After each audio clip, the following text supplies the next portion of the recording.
Hello students, in the last class we have discussed that what are the modes of nutrition. So we would continue that topic or the topic of life processes, and today we would discuss another topic, that is nutrition in animals. Now, as we discussed in the last class that each and every topic of your life processes must be dealt in two parts. First, in case of animals, and then in case of plants, which means we have to discuss nutrition in animals, then nutrition in plants. We have to discuss circulation in animals, transportation in plants, excretion in animals, excretion in plants, and as well as so on. So, nutrition in animals is an important topic in which we would compare what are the basic differences in mode of nutrition in case of animals as well as in case of plants. In the last video, we have discussed the two modes of nutrition, that is autotrophic as well as heterotrophic. So today we know that animals show heterotrophic mode of nutrition, which means animals are what? Animals are heterotrophs, which means they are dependent on other for their food supplement. But in comparison to animals, plants are autotrophic, so they would prepare food on their own. Now we can say nutrition in animals can be seen in simplest animals as well as in the complex animal, that is humans. So we have to study the topic, that is human digestive system, under this. But simple organism, we can say nutrition in amoeba. Now, the simplest organism, or we can say that this amoeba belongs to kingdom Protista. So, we can say that this amoeba is the simplest organism or a unicelled organism. What? It is an unicellular organism, which means it is made up of single cell, but still it is living, so it will also show nutrition. And as we know that amoeba, it has no definite shape and it is irregular shaped organism. So what we can see, the amoeba does not have a definite shape or a body shape, and hence we can say that it is irregular shaped organism. So amoeba is a single celled eukaryotic organism which would show the simplest type of nourishment or nutrition. So we can draw a irregular shaped amoeba. This is amoeba. This is the nucleus. And as we know, each and every cell has the cytoplasm in it. Now, what does amoeba do? If there is any sort of food particle, this is what? Food particle.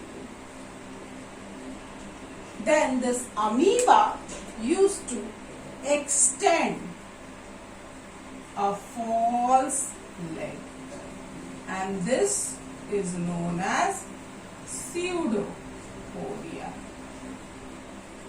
What? Pseudopodia. This is made up of two terms. Pseudo means false and podia means leg or appendages. So it is also known as false leg because it is not true leg of amoeba. It is just the extension of the body of the amoeba to engulf that food particles. As we know, this movement or this type of movement is known as amoeboidal movement. Similar movement is shown by our cells also, like macrophages. They are also phagocytic in nature. They would engulf the pathogen. So they are providing immunity. Here amoeba is having its nutrition by engulfing that food particle inside it. And once this food particle gets inside the amoeba, now we can show this food particle to be in the form of what? In the form of food vacuole. So now this is food vacuole, and the enzymes present in this would degrade or digest these food particles. So the simplest type of nutrition can be seen in amoeba or single unicellular organisms like amoeba and paramecium. Similarly, here amoeba is having nutrition. It performs amoeboidal movement, a movement that would engulf that food particles inside it with the help of pseudopodia, and that would get digested inside the body or inside the food vacuole, and it would get nutrition. But this is the simple type of nutrition. Now we would have to discuss a larger topic, that is human digestive system. Or we can say, now we would study this as nutrition in humans. Nutrition in humans occurs in a synchronized manner because we have a well-developed digestive system for that. But what we see here, that human digestive system is made up of many parts. So we would draw a flow chart to understand what are those parts that is included in the human digestive system. So this human digestive system is divided mainly into two parts. First one is known as alimentary canal. What? The site where digestion occurs. So alimentary canal is what? It is a long muscular pipe like structure which extends from mouth to anus. Now this is important. We said that this alimentary canal is actually that site where digestion would occur. So this is a long muscular pipe which would extend from the mouth, one opening, up till the anus. So we can say that human digestive system or the process of digestion, here we would write there are 5 different parts in human nutrition. We are discussing as human nutrition, we can say in animal nutrition. In case of animals, there are 5 different parts or 5 different stages of digestion. So we can say the first is ingestion. Now we can link this with this. We said this alimentary canal is actually the site of digestion, the place where digestion would occur or digestion would take place. But it is not the site of only digestion, site of digestion and absorption also. So we can say that it is a pipe from where we would take in food, and that taking in food is known as ingestion. So what is ingestion? Taking in of food. We have taken in food. So the next step here is that food would go inside the alimentary canal, and as we said, it is long muscular pipe. It is changing its shape from the buccal cavity to the food pipe, then to the stomach, then to the small intestine, large intestine. So we can say this alimentary canal is actually the site where digestion and absorption would occur. So after ingestion, the next is digestion. That is breakdown of food particles. A process or a biological process in which the complex food particles that we take in or that we eat is broken down with the help of certain enzymes. That process is known as digestion. But we won't get energy just after digestion, because after this there is another process called absorption. That is intake of digested food by the walls of alimentary canal. So when the walls of alimentary canal absorb that digested food, that process is known as absorption, and it is followed by assimilation. That is release of absorbed food into the bloodstream and carried to cells. So when those cells which demands for the food or for the energy gets that absorbed food, or we can say this absorption was intake of digested food by the walls of alimentary canal, and they would release it into the bloodstream. And when it gets to the cell, now the cell can utilize that food or that energy to perform its metabolic function. After that, the last step is what? The last step is egestion. So we can say this is also important. As we have taken in food, all the particles are not useful for us. Some are toxic, like nitrogenous waste. Some waste materials must be released from the body, and the process of excretion or release of waste material is known as what? Egestion. So it is removal of toxic substance or undigested, unabsorbed food substances.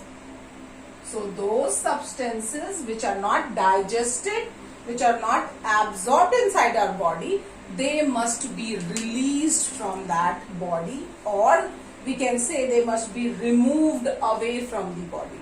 So taking in food was the first step, in means take, and egestion means removal. Now you can link these two with these two. We are taking in food by the help of mouth, and that removal is done with the help of organs. So it is clear that the site of digestion as well as absorption is actually this alimentary canal, which is extending from the site where we do ingestion up till the site from where we do egestion. Clear? So first part in the human digestive system would be that site where this digestion process takes place. But as we know that digestion means what? It is a catabolic process. We have to break down the bonds.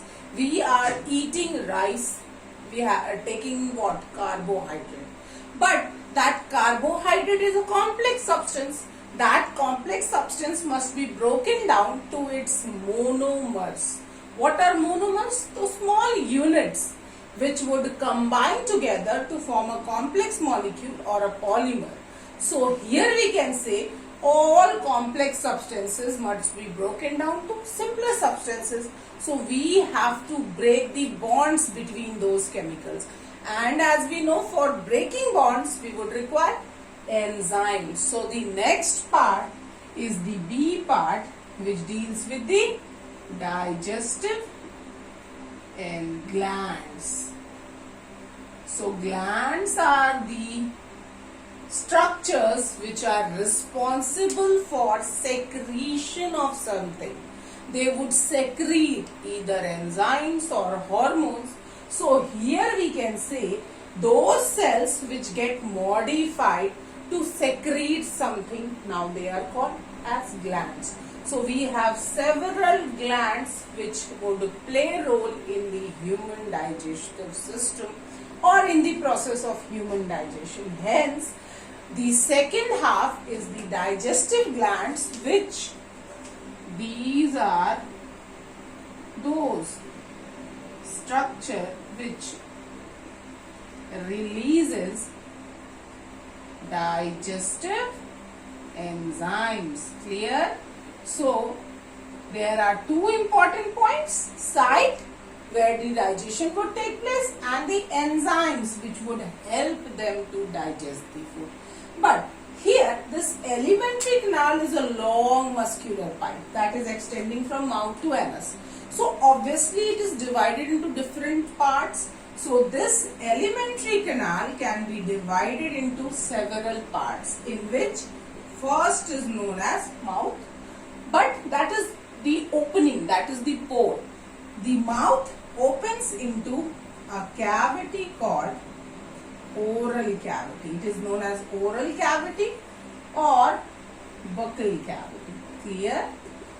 So the mouth opens into a cavity that is called buccal cavity or oral cavity. So we can say as we take in food, that food gets inside the buccal cavity where there is presence of teeth and tongue. These are known as the accessory organs of the human digestive system. Why accessory? Because they are not directly playing role in the process of digestion, but they would help. Imagine we have taken a bite of food that is larger in size. We chew them with the help of teeth. So teeth helps in reduction of size of that food particles, because we know our food pipe where the food has to go, and that food pipe would connect our buccal cavity with our stomach. So that food pipe would have a narrower lumen. So the food has to get into that narrower lumen. So for that the food particles must be chewed, and when we chew those particles, they get into bits, small pieces. That small pieces would come together and bind with the help of saliva present in our mouth, and that mixing is done by tongue. So they are doing accessory functions. One is reducing the size, next one is mixing that with saliva and making it a ball-like structure, that is called bolus. So the oral cavity or the buccal cavity is the first part of what? Alimentary canal, where we are taking in food, reducing the size, mixing it with saliva. And the next part is the food pipe that we just discussed. It is also known as oesophagus. What? Oesophagus. So it is 10 to 12 centimeter long muscular pipe. It is also long muscular pipe, and its main function is only to connect the buccal cavity with the stomach. So we would say long muscular pipe that connects the mouth or the oral cavity with stomach. So it is connecting these two, oral cavity to the stomach, and doing nothing else. It is just carrying that chewed food to the stomach from where the actual digestion would start. So obviously the third part is the stomach. Then digestion would take place. The food remains in the stomach for the maximum time, that is 4 to 5 hours. But it is only responsible for partial digestion of food, which means complete digestion does not take place here. So we have the fourth part, that is small intestine. And this small intestine, as we know, it is small, but it is the longest part of this alimentary canal. Then why it is known as small intestine? It is known as small intestine because of its narrower lumen. It is having a lumen which is narrower than the larger intestine. Larger intestine having a broader lumen and the small intestine having a narrower lumen. So they are known as small and large. It is not on the basis of length, it is on the basis of width. The small intestine has a smaller width and the large intestine would have a larger width. So we can say the small intestine is further divided into 3 parts, that is duodenum, first part. Here only digestion gets completed. So this part is responsible for the complete digestion of food, and from jejunum absorption would start, and the last one, which is the longest among these 3, is known as ileum. So this is responsible for digestion, here is digestion, and these 2 are responsible for absorption. But a small quantity of absorption would also take place in the last part of this alimentary canal, that is called large intestine. So we can say large intestine is the site where 2 things would occur.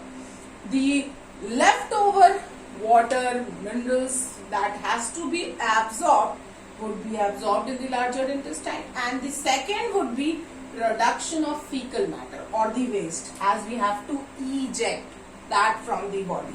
This large intestine is also divided into 3 parts. The first one is known as cecum, second one is known as colon, and the last one is known as rectum.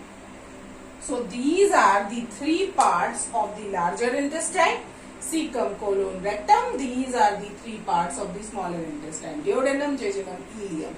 This is the whole flow chart of the alimentary canal. But we said these digestive glands would help them. They would provide them with several enzymes for the process of digestion. So we have several digestive glands. Like we have first, as we discussed, saliva in the mouth.